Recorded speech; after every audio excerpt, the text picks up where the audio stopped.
Bismillahirrahmanirrahim. Assalamualaikum teman-teman, apa kabar semua? Semoga teman-teman dalam keadaan sehat walafiat serta dalam lindungan Allah SWT ya. Amin. Teman-teman kelas 4, seperti biasa di Sentra Sains Ibu akan menjelaskan tema materi mikroorganisme ya. Nah, seperti biasa kita harus berdoa dulu ya teman-teman ya sebelum sentra dimulai. Bismillahirrahmanirrahim. Rabbi zidni ilma warzuqni fahma birahmatika ya arhamar rahimin. Amin. Teman-teman kelas 4. Nah, kita kan masih membahas tentang mikroorganisme. Nah, khususnya kita akan membahas kerugian apa saja sih yang ditimbulkan oleh adanya si mikroorganisme ini ya teman-teman ya. Mungkin teman-teman masih ingat kan di minggu-minggu sebelumnya kita sudah membahas keuntungannya ya. Seperti kalau di bidang pangan dia bisa diolah menjadi beberapa makanan, tempe dan lain-lain ya teman ya. Terus bisa jadi pestisida juga ya. Nah, sekarang kerugiannya nih yang ditimbulkan si mikroorganisme di bidang pangan ya. 1. Mengakibatkan timbulnya banyak kuman yang mengurangi kualitas makanan. Yang kedua, membusukkan makanan sehingga tak layak makan. Yang ketiga, mempersingkat usia makanan. Yang keempat, menimbulkan bau tak sedap pada makanan. Yang kelima, membuat makanan menjadi beracun. Ibu ulang ya. Yang pertama, mengakibatkan timbulnya banyak kuman yang mengurangi kualitas makanan. Yang kedua, membusukkan makanan sehingga tidak layak makan. Yang ketiga, mempersingkat usia makanan. Keempat, menimbulkan bau tak sedap pada makanan. Dan yang kelima, membuat makanan menjadi beracun ya.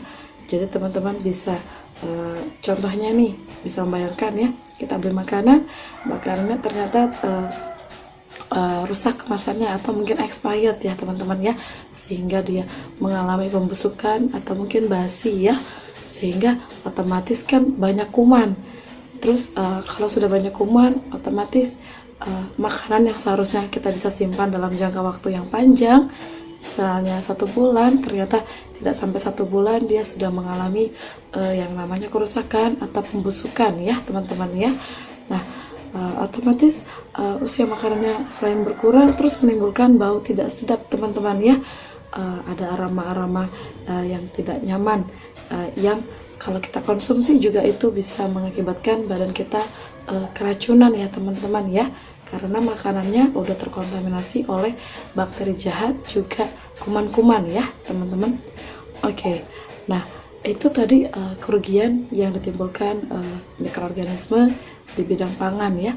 Ada lagi nih, kalau di bidang kesehatan kan kalau sampai dia masuk ke dalam tubuh kita, Ibu udah sampaikan di awal pertemuan di minggu pertama bahwa bisa menjadi bibit penyakit ya teman-teman ya, apabila si mikro itu misalnya bakteri jahat atau virus masuk ke dalam tubuh kita ya.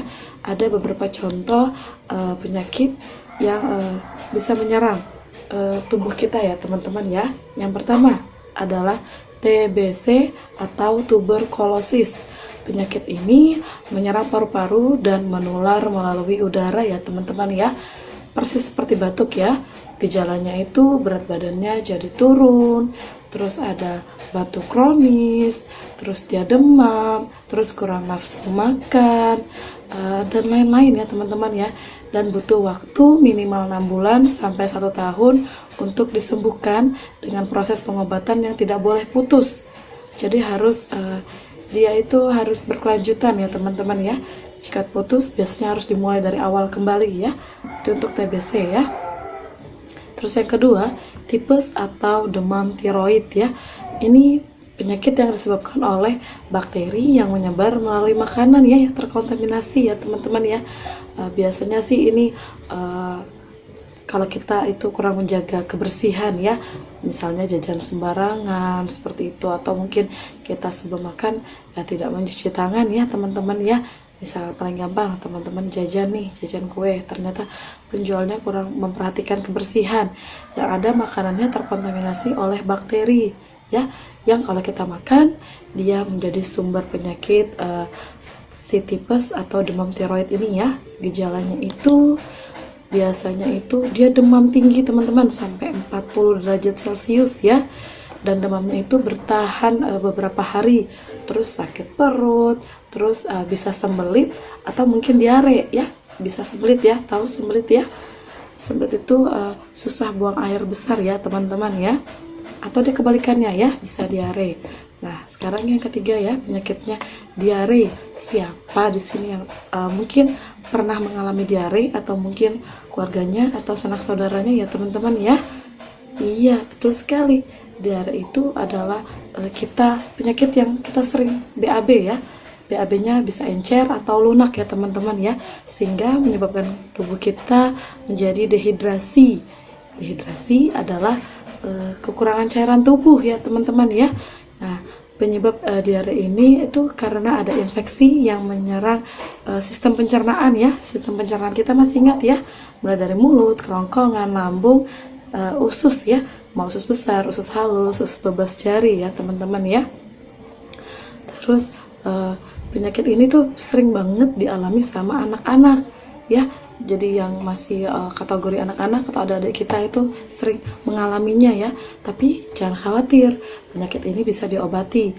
Kalau obat alaminya bisa dengan merebus daun jambu biji ya teman-teman ya, diminum ya, tanpa dicampur apapun. Jadi diminum walaupun agak pahit tidak masalah ya teman-teman. Atau untuk mengatasi dehidrasinya bisa dengan meminum oralit ya. Bisa dibuat sendiri di rumah dengan campuran garam dengan air dan gula dengan komposisi yang seimbang, atau bisa beli jadi di apotik ya teman-teman ya. Terus gejalanya tuh biasanya ya sakit perut, terus si tinja atau fesesnya atau apa yang kita keluarkan pada saat BAB itu berbentuk encer, terus kita sering ya, rutin ya, dan pasti kita mengalami dehidrasi karena mengeluarkan BAB terus ya, apalagi BAB-nya lunak atau encer ya. Nah, terus penyakit berikutnya adalah kusta. Nah, kusta ini penyebabnya bakteri yang menginfeksi kulit ya, menginfeksi kulit, sistem saraf, selaput otot hingga mata ya teman-teman ya. Penyakit ini karena dia menyerang kulit, selaput saraf sampai otot dan sampai di mata, terkadang dipandang negatif ya teman-teman ya, dianggap kayak mengerikan seperti itu ya teman-teman ya. Padahal penyakit ini bisa disembuhkan loh gitu. Terus penyakit ini bisa ditularkan oleh dua hewan ya. Yang pertama armadillo, yang kedua adalah simpanse ya. Nah, penyakit ini juga mempunyai gejala seperti mati rasa, pucat, terus tidak sakit saat terluka. Jadi dia tidak merasakan sakit ya saat terluka. Terus kelumpuhan otot tangan dan kaki. Dan terfatalnya dia bisa kehilangan jari-jari tangan ya teman-teman ya. Nah, ini juga ada pernah disampaikan mungkin di Intak ya, tentang suatu kaum yang atau di kisah-kisah para sahabat ya, tentang kaum yang terkena wabah kusta ya, atau penyakit kusta ya teman-teman ya. Bisa ditanyakan ke guru sentra Intaknya ya dengan Pak Andri. Oke, penyakit berikutnya adalah antraks. Antraks ini penyakit yang penularannya itu dari hewan ternak atau liar ke manusia, bisa dengan kontak secara langsung atau memakan daging hewan tersebut. Jadi misalnya kita melihara hewan, kita tidak menjaga dan merawatnya, kesehatannya, kebersihannya, dia bisa terkena penyakit antraks ya, dan kita bisa tertular. Atau si pemilik ini nggak tahu nih, nggak mengecek kesehatannya, dia menyembelih daging hewan tersebut dan dagingnya kita makan, otomatis kita akan tertular penyakit antraks tersebut ya, dari hasil memakan daging hewan tersebut ya teman-teman ya. Terus gejalanya itu bisa mual, pusing, tidak nafsu makan, muntahnya bisa berwarna hitam, muncul borok atau koreng di kulit ya teman-teman ya. Serta yang terparah adalah bisa kesulitan nafas sehingga dapat menyebabkan kematian ya teman-teman ya. Penyakit berikutnya adalah kolera. Nah, kolera ini adalah penyakit yang disebabkan oleh infeksi bakteri di saluran pencernaan yang menyebabkan penderitanya mengalami diare dan dehidrasi parah. Jadi mirip kayak diare, hanya saja dia lebih parah ya dehidrasinya ya teman-teman ya. Nah, gejalanya itu tiba-tiba diare, terus sering dehidrasi, terus mual, muntah, dan sering kram perut ya teman-teman ya. Terus biasanya sih penyakit kolera ini dari kerang ya teman-teman ya, dari makanan laut, terutama kerang yang diambilnya itu kan dia di perairan, terus kita itu tidak memasaknya dengan sempurna, jadi kayak setengah matang atau kurang matang ya teman-teman ya, sehingga menyebabkan penularan utama pada penyakit kolera ini ya. Nah, berikutnya adalah disentri. Disentri ini juga penyakit yang menginfeksi usus ya, dia sama seperti kolera dan sama seperti diare, menyerang sistem pencernaan kita ya teman-teman ya. Penyebabnya itu dia itu gejalanya diare yang disertai mual, muntah, dan kram perut. Si disentri juga menyebabkan diare yang disertai darah dan lendir ya. Nah, terus berikutnya penyakitnya pneumonia, ini penyakit yang menyerang paru-paru dan biasanya dikenal sebagai penyakit paru-paru basah ya. Ini penyakitnya itu dapat menyebabkan pembengkakan ya di kantong udara di ujung saluran paru-paru ya teman-teman ya, atau alveoli. Nah, si alveolinya ini akan berisi cairan atau nanah yang menyebabkan batuk berdahak sehingga kesulitan bernafas ya. Fenomena ini seperti yang sekarang lagi terjadi, kita menghadapi wabah virus corona. Jadi kalau orang punya penyakit pneumonia, pada saat periksa ke dokter biasanya akan disarankan untuk tes swab atau tes apakah dia terinfeksi penyakit corona juga, karena dia mengalami penyakit pneumonia ya, dan itu berbahaya ya teman-teman ya, bisa sesak nafas dianya ya. Nah, biasanya tuh gejalanya tuh dia batuk kering disertai dahak yang berwarna kuning atau hijau atau tercampur darah ya, terus nafasnya pendek serta rasa sakit saat menarik nafas, dan juga dia bisa demam ya teman-teman ya, mirip seperti gejalanya COVID-19 ya, karena memang awalnya COVID-19 itu adalah diperiksanya tuh kalau dia udah positif pneumonia pasti akan dilakukan pengecekan lebih lanjut ya, apakah benar-benar positif COVID-19 ya atau corona ya orang tersebut ya. Nah, jadi ibu tadi ada menjelaskan beberapa penyakit yang disebabkan oleh si mikroorganisme ya. Tadi ada TBC, ada tipes atau demam tiroid, ada diare, ada kusta, ada antraks, ada kolera, disentri, dan pneumonia ya. Hanya saja untuk diare, kolera, juga disentri itu dia sama ya seperti diare ya. Yang membedakannya itu kalau kolera itu kan mereka sama-sama BAB nih ya, BAB-nya lancar, lunak, dan encer ya, rutin ya. Nah, hanya saja bedanya kalau kolera dia lebih parah dehidrasinya ya, kekurangan cairannya ya. Terus kalau disentri biasanya diarenya itu disertai darah dan lendir ya teman-teman ya. Itu perbedaannya ya. Nah, terus kita berikutnya nih, kan di minggu lalu ibu udah sebutkan bahwa kerugian ditimbulkan di pertanian itu bisa jadi adanya hama. Siapa di sini yang masih ingat hama itu ada 2 macam loh? Iya, betul sekali. Ada hama dari kelompok mikroorganisme, ada hama dari kelompok hewan ya. Kalau dari mikroorganisme, contohnya itu adalah jamur yang ada di batang pohon. Itu contohnya ya teman-teman ya. Jamur yang merugikan ya, bukan jamur yang menguntungkan yang bisa kita konsumsi. Jamur yang merupakan hama yang dia bisa merusak tanaman tersebut ya teman-teman ya. Terus yang kedua, kalau hama itu karena ada hewan juga dibagi jadi 2 kelompok. Yang pertama, hewan yang termasuk invertebrata atau tidak memiliki tulang belakang. Yang kedua adalah hewan vertebrata ya, atau memiliki tulang belakang. Ayo diingat-ingat lagi ya pelajaran sains di semester yang lalu ya tentang vertebrata ya. Nah, kalau hewan yang invertebrata itu jenisnya adalah serangga. Serangga ini ada ulat. Ulat itu merupakan larva dari serangga ya. Jadi kayak serangga ukuran muda ya.